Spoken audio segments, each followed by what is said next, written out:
Hello guys, bros, and welcome back to another FIFA23 Drayton Town career mode. So, as promised, I would get this out nice and early for you. I did want to get this out. The last episode I didn't actually sort of get out, and I really apologise about that.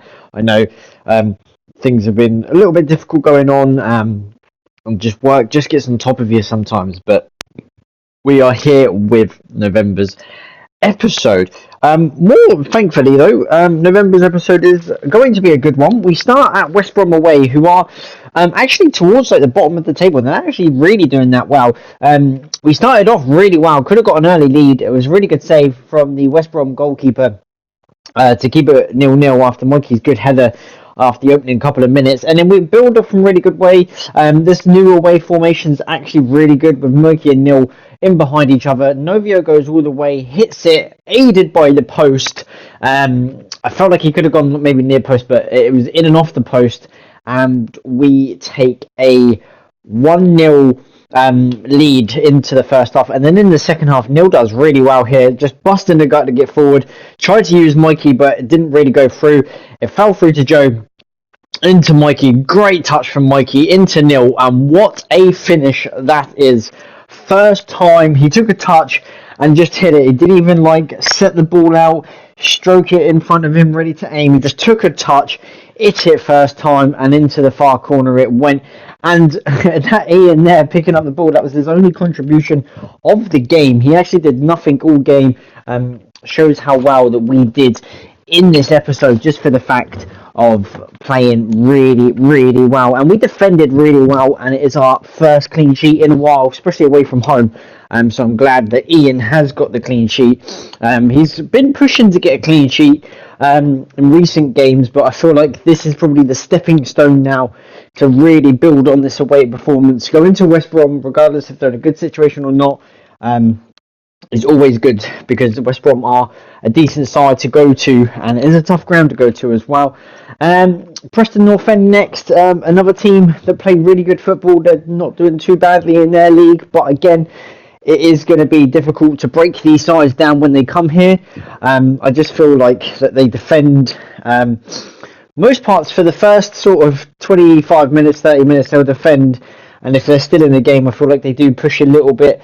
We have the ball here, just trying to build up nice and easy. I just feel like that's probably the best way of us attacking in this game. Nothing really happened in the first half, I'm not going to lie to you. But on the stroke of half time, maybe a little bit over, bit of luck that we get with this time added on sort of thing when the opposition go forward and the ref allows them to carry out the attack. It happens to us. B puts in a really good cross. Mikey just rose above everyone to slam the ball with his head into the far corner, beat the keeper, probably for more power, beat the keeper than placement. Any lighter on Mikey's head, and then probably an easy save in all fairness for the goalkeeper. But we take them and we lead 1-0. Joey was really lucky I thought I was lucky to stay on the field actually. I didn't think it was a great challenge in that respect. I just feel like maybe Joey just needs to calm down a little bit. I feel the frustration of Joey getting to him. He's not scored in a while. Mick's not happy with him. In a couple of like press conferences that I don't include, a lot of talk is on Joey, and it's like, oh, do you think Joey needs to be dropped? He's not performing. But yeah, generally haven't scored for a while, and that's me being serious. I've not scored in the championship. I've not scored for a while, but here I break that duck.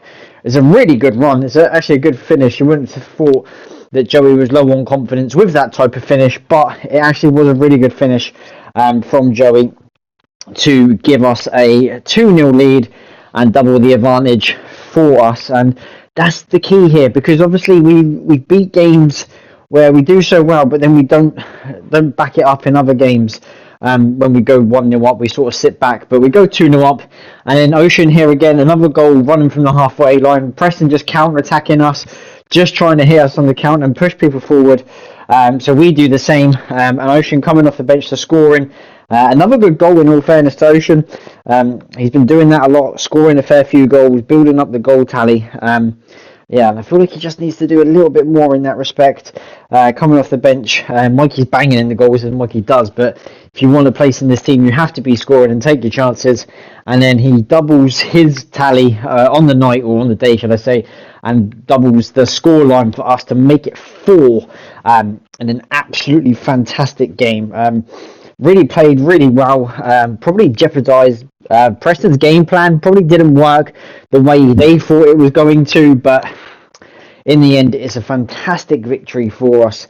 Really, really happy that we managed to get the 3 points, and we really are building some steam, I'll tell you that now. But it's Barnsley again, another team that are down the bottom-ish mid-table, but then again, it's another team that can all go wrong. They can come here and frustrate you in some aspects, but we get the luck of here. Mikey 1-on-1 with the goalkeeper, and it's a fantastic finish. Scoring early, actually. The last couple of home games we scored very late in, but Mikey did really well to score early here, take his chances when it comes to him, and it is a good goal and a very good start. And then again, look into the second half here. It is 2-0 thanks to Mikey. Great corner from Neil. Neil's really picking up these corner techniques, the way he delivers them. But you know, when it is sort of in that sort of situation of Mikey, he just scores goals. He's just a really good player. Jack's coming along, great through ball into myself, picks out Neil, who flicks it round. Look at that for a touch, and then into B, one touch finish, and it's 3. And this is the difference between getting promoted or missing out on the playoffs and sitting and just missing out by not playing really well. But in all fairness, that is 3 wins.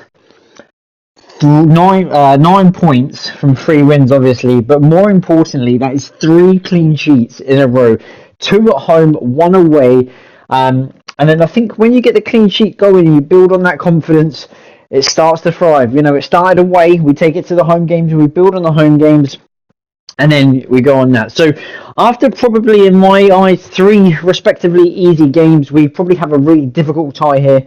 It is Watford away. This is how we're lining up. I do like that new way formation, just one behind the other. Really fits in well with our strikers.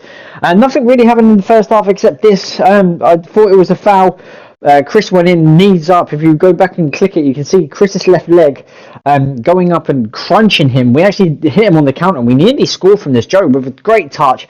But it's a fantastic tackle as Joe's just about to shoot, and I was just about to curl that into the corner. But the Watford player was down. He actually got substituted off. But I felt like Chris, in real football, if this was a real game with VAR, I feel like Chris would have been sent off. The challenge was kind of dirty. I don't think you're going to might see it on a replay. Look at his left leg. Just goes in a little bit high, but nonetheless, we get away with it. So Watford made a couple of changes. We made a couple of changes. Keane came on. Oh, look at this for an effort from Keane. Oh, it's so close. It really is. Frustration from Keane. Says it on the face, but look at that. Swerve on the outside of the boot. And look how close it is. Look. I think it even skims the post. You can see the frustration on Keane's face. But yeah, it was just really, really tough game this was. End-to-end football, really good defending. I think probably Chris let himself down here because Dan had to come out. Chris couldn't get back, and Watford score to break our sort of clean sheet run without conceding. If you take it as 90, 180, 270 plus an hour. So you're looking about over 350 minutes without conceding the goals. But nonetheless, very happy to, sort of concede at Watford. The time was running out. We really, really needed a goal. I thought Mikey, I'm just losing this technique with Mikey with this power on the free kicks, but Joe swings in a good corner. It's caused havoc. The keeper made a mistake and it drops to Alfie. I don't know how Alfie squeezed it in. Not the biggest man in terms of height, but he jumped the highest and headed over 3 defenders plus the keeper plus the 2 on the line. It's a fantastic header from Alfie. Salvages us a point. Limbs in the away end, limbs on the pitch.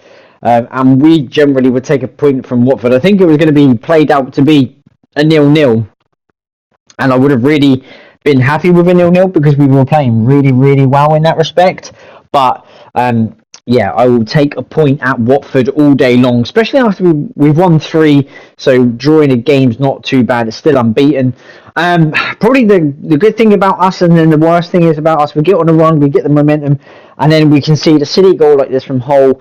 He just ran through, no one challenges him, no one able to put a block on him, and it was an easy goal from their point of view in all fairness. And then, 10 minutes later, they go through again and hits it. Ian just had too much power for Ian to even really consider trying to save it. It's a fantastic finish from their point of view. They go 2-0 up. It's really frustrating for us. we had a chance in the stroke of half time. Mikey, fitness wise, not really good, but nor are the holes. Mikey's with a power shot. It's a really good strong hand from the goalkeeper to tip it wide of the post, and we go in 2-0 down at the break with a lot of work to do.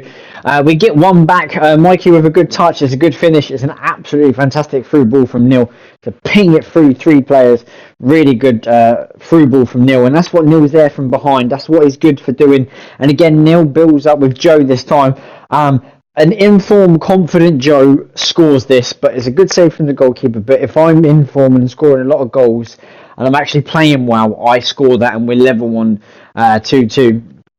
And then here again, Novio does really well. Look at this for a cross. Absolutely swings it. Joe gets there. It's a very good save from the goalkeeper. But again, an informed Joey scores that. And in all the chances that we had, we didn't really get back into the game. Their keeper made a few good saves. Like I said, I am in form. I score goals. And then Hull get a set piece. And they score and then kill the game off to make it 3-1. And just sort of puts that game out of reach here. The goalkeeper must have been on crack. It's the first good save. Gets the corner. You got to keep pushing. You're 3-1 down. You don't want to give up. You need to show that fight. You need to show that character and spirit that you have. Even Ian's coming up. Again, Tommy with the header here, I think it is. It's a fantastic save again. So you're thinking, 3-2, 3-3, trying to get back into the game. And then finally, Tommy this time is able to beat the goalkeeper, put it to the side of him, makes it 3-2. But that is literally as soon as the ball was kicked off from half time, it did end. And then here's a domination of it. 5 shots for them, 3 goals, 17 shots for us, only 2 goals. Their keeper made 10 saves, so better finishing, better ability from our star players, but from our players as a squad, we come away from that with at least a point and go unbeaten in the episode. But we're in second. There's a couple of teams, even still from second all the way down to like 11th of 12. It's going to be so tight. Look, 27 points maybe is the cut off there. Preston and Huddersfield, 2 points difference, so maybe that might be the cut-off to there. So still the top 10 can still get promoted. We're trying to chase Crystal Palace, but that's proven very difficult at the moment. Palace don't seem to lose. I think the good thing is that we've got to play Palace when they come down to us, so hopefully that ends differently than what it did when we visited their ground. Mikey, 19 goals, 1 away from 20. What a season he's having. B, 7 goals, 11 assists. Great season that he's having, trying to get him to 80 before the end of this season. Ocean, as I said, scored a couple of goals, and it makes a difference when you see Ocean's stats. He's on 1 or 2, you think that's not a good season for him, but now he's on 6, and all of a sudden he's the 3rd highest goal scorer, so it makes a difference in that respect. Neil 4, Tommy 3, myself 3. As I said, I'm not having the best of season. Yes, 4 assists, but again, that's nothing because it's 7 goal contributions, but B's got 7 goals himself, so it's not aiding the team from myself. Maybe I might have to drop myself. Jax has to come in. I like Jax a lot as a mate and as a player. He's a very good winger, so surely he can do a job. In terms of Jax and Danny and stuff like that, 2 goals is good for them, coming off the bench, making an impact.